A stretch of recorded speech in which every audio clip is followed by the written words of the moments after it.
हमने ये press conference इसलिए बुलाई है कि एक लेटर जारी किया है अभी यूनियन ऑफ इंडिया ने, अर्बन डेवलपमेंट मिनिस्ट्री ने, कि जो 123 प्रॉपर्टी हैं वो अब दिल्ली वक्फ बोर्ड की नहीं रही।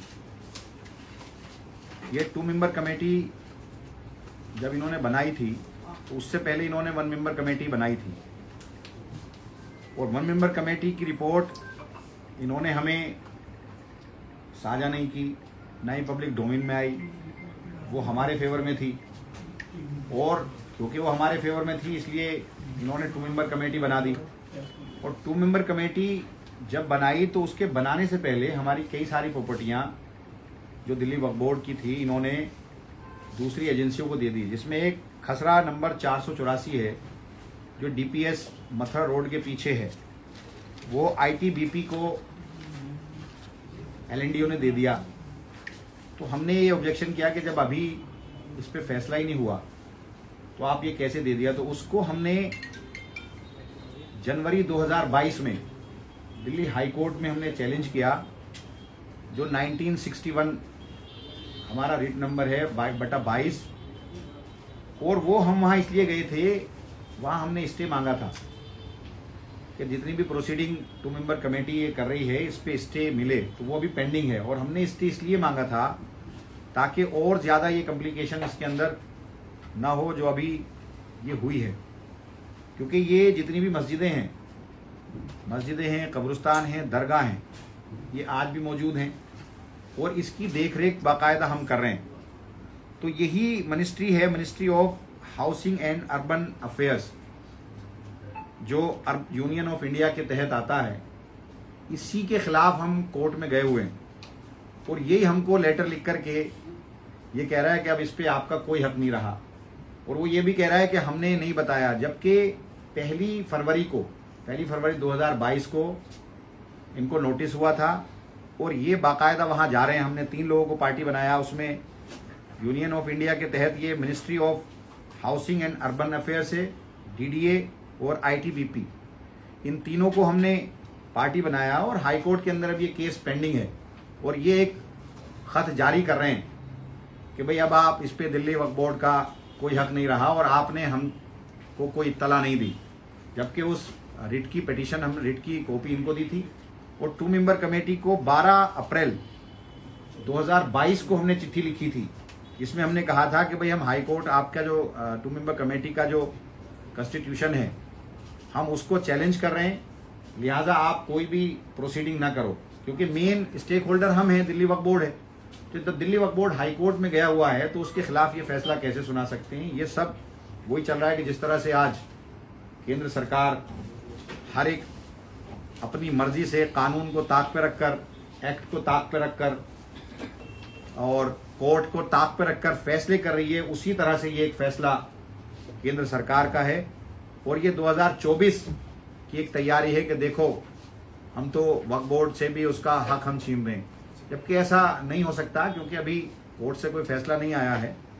और क्योंकि मालिकाना हक देने का इख्तियार जो है वो कोर्ट को है, और कोर्ट में जो ट्रिब्यूनल सिर्फ इसलिए बनाया गया कि वो तय करेगा कि किसका इख्तियार किसको है और किसको नहीं है।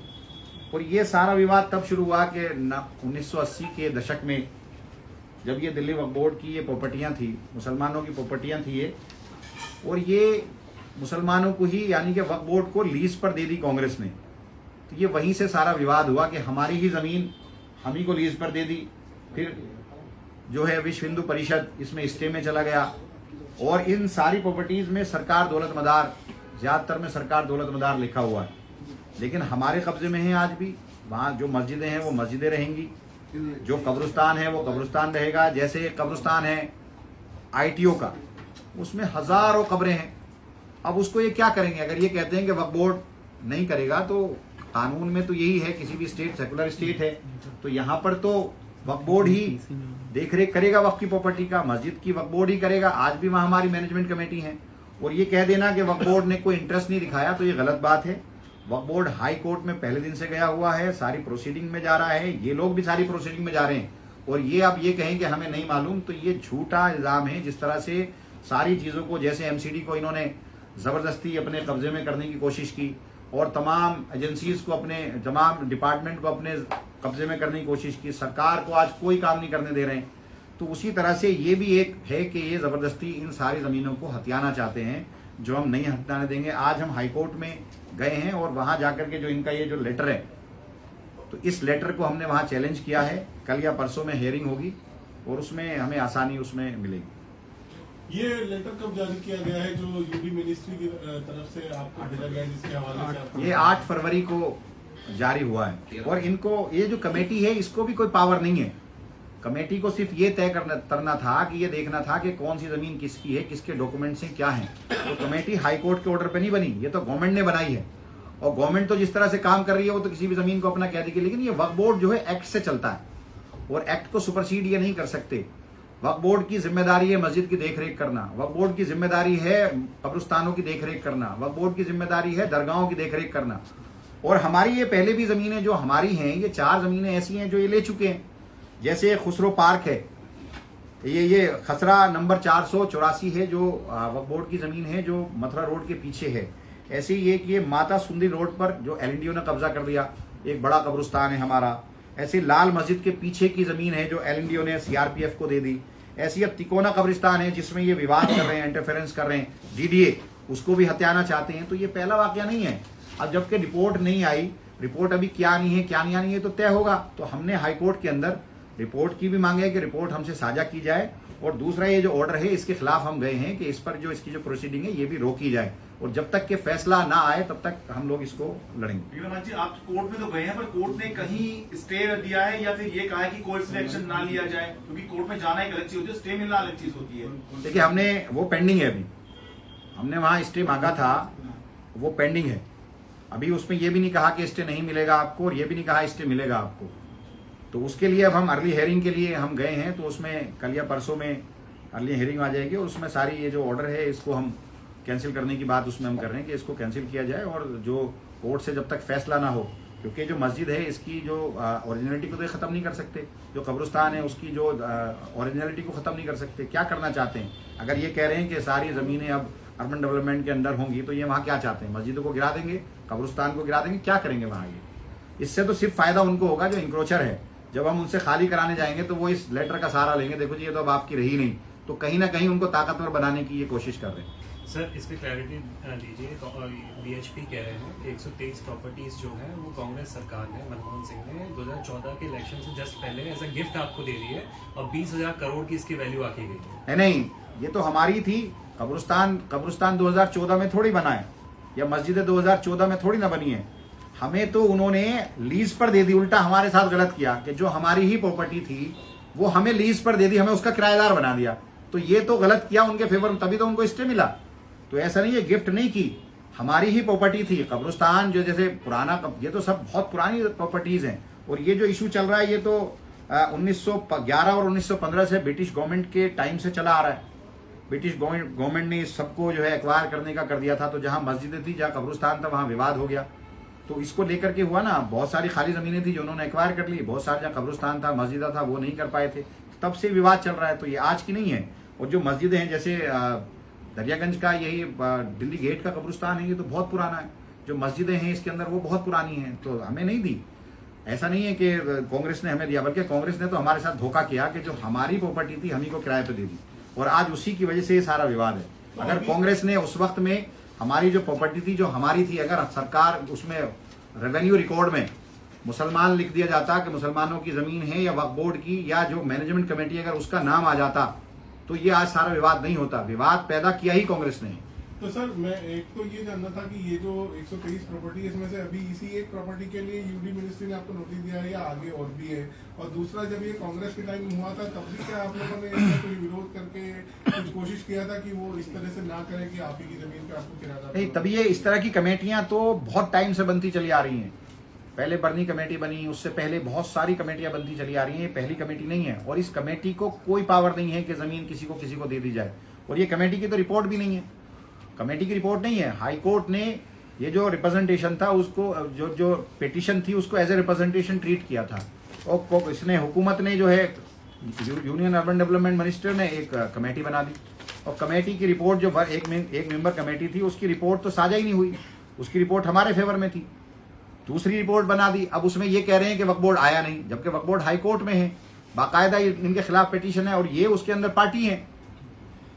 तो ये कैसे कह सकते हैं कि हम नहीं हैं? तो ये तो सरासर जो है, ये जो लैंड एंड डेवलपमेंट डिपार्टमेंट ने नोटिस दिया इसके खिलाफ आप हाई कोर्ट जाएंगे? हाई कोर्ट गए, हम चले गए, आज जा हमारा चुके पिटीशन हैं, जारी है। आज आप जा चुके हैं? हम जा कह रहे चुके हैं कि हम पहले से हाई कोर्ट में, वो कोई अलग केस है? पहले से हाई कोर्ट में इसका जो कॉन्स्टिट्यूशन है 2 मेंबर कमेटी का, उसको हमने चैलेंज किया है। आज आप अलग से गए हैं? वो हम गए थे जनवरी 2022 में, और जो 1961 नंबर है उसका पिटीशन का 1961/22, और 1 फरवरी को इनको नोटिस हुआ था सारे डिपार्टमेंट को, और ये हर हियरिंग पे जाते रहे इनके वकील। एक ये लंबे समय से समस्या चल रही है इस पीसी से अलग कि ये जो वक्त के कर्मचारियों को सैलरी नहीं मिल पा रही है, बहुत लंबे समय से उनका प्रोटेस्ट चल रहा है, उसके लिए आप लोग कुछ कर रहे हैं कि कुछ समस्या का समाधान? हाँ, नहीं कर रहे हैं, अभी हम गया है और वो फाइल हमने मूव की हुई है, वो बहुत जल्द हो जाएगा। क्या ये भी इसी तरह से अटका हुआ है जो फाइनेंस में दिल्ली सरकार के कई सारे दूसरे मामले अटके हुए हैं? उस तरह से भी उस तरह की अड़चन है या कोई और अड़चन? उस तरह की भी है, और जो है सीओ काम नहीं कर रहे हैं, सीओ को ऊपर से आदेश है कि काम नहीं करना है, क्योंकि वो एक सिग्नेटरी है और वो फाइल को मूव नहीं करते, फाइल को पास नहीं करते। वो भी एक मसला है कि सीओ जो है सिग्नेटरी है और सिग्नेटरी साइन नहीं कर रहा है, और जो दूसरे मेंबर हैं वो नहीं रहे, बोर्ड की मीटिंग वो बुलाने को तैयार नहीं है, बोर्ड मेंबर आने को तैयार नहीं है। तो बहुत सारे लोग हैं जो ज़मीनों पर, वक्फ की ज़मीनों पर कब्जा किए बैठे हैं, वो चाहते हैं कि वक्फ का दखल खत्म हो जाए और वक्फ खत्म हो जाए, कमज़ोर हो जाए, ताकि वो जो है इंक्रोचर हैं वो बैठ जाएं। और ये भी जो साजिश है, ये इंक्रोचर को ही पावर देगी। इंक्रोचर ये कहेगा कि आपकी तो है ही नहीं, जहाँ अभी तक मैनेजमेंट कमेटी हमारी थी, इमाम हमारे थे, वहां पर वो ये कहेंगे कल के आपका तो कोई दखल ही नहीं रहा इस ऑर्डर के खिलाफ, आप तो है। अब कौन देखेगा भाई? वक्फ की जमीन को कौन देख रेख करेगा? जो कब्रिस्तान है वो सुप्रीम कोर्ट का ऑर्डर भी, एक्ट भी यही कहता है कि वक्फ देखेगा, जो जिस स्टेट का वक्फ होगा वो देखेगा वहां की जमीन। हमारा साहब, ये 123 प्रॉपर्टीज जो है किसी खास इलाके में है, पूरी दिल्ली में है, और दूसरा सिर्फ कब्रिस्तान और मस्जिद है, या और भी तरह की इसमें? 90% से ज्यादा, 90 to 95% कब्रिस्तान, दरगाह और मस्जिदें हैं। और ये जो वॉल सिटी है, यानी कि जो पुरानी दिल्ली का जो इलाका है, उसके बाहर की ये 123 प्रॉपर्टी है, अंदर की नहीं है। जो वॉल सिटी है, जिसको पुराना दिल्ली का इलाका कहा जाता है, बाउंड्री के अंदर का, वो उसके अंदर की नहीं है, ये उसके बाहर की है, ये पेरिफेरी में है। हाँ, उसके पहले। लेकिन दिल्ली के और इलाकों में, कि कहीं दूर दराज के दिल्ली के इलाकों में नहीं है, लेकिन है सब आसपास ही। दिल्ली में ही है सारी, ये दूर दराज में भी है, दिल्ली में ही है सारी, लेकिन ये इनर दिल्ली में नहीं है, दिल्ली के बाहर है, जैसे दरियागंज में है, जैसे दिल्ली गेट पर है, इस तरह से। एक तरफ आप नोटिस को चैलेंज कर रहे हैं, दूसरी तरफ एक वीडियो वायरल हो रहा है सोशल मीडिया पे, मस्जिद के बाहर से वक्फ बोर्ड के इमाम को जो है उनको हटाया जा रहा है, वक्फ बोर्ड का बोर्ड हटाया जा रहा है। वो वाकया परसों का था जी।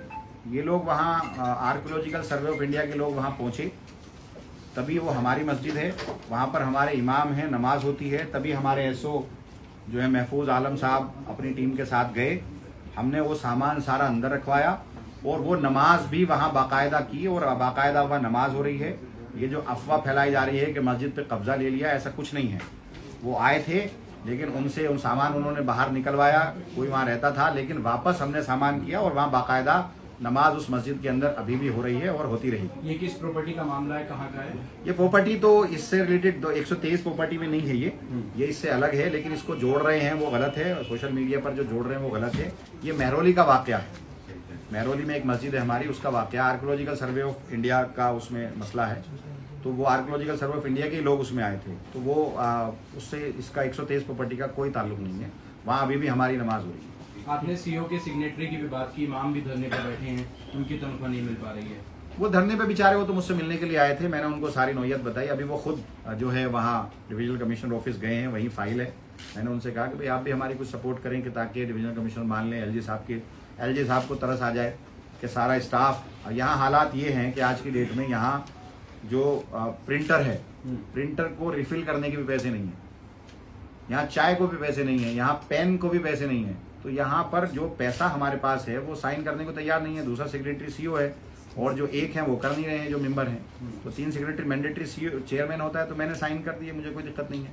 लेकिन ये लोग चाहते हैं कि पूरी तरह से वक्त को कोलैप्स कर दिया जाए। Thank you.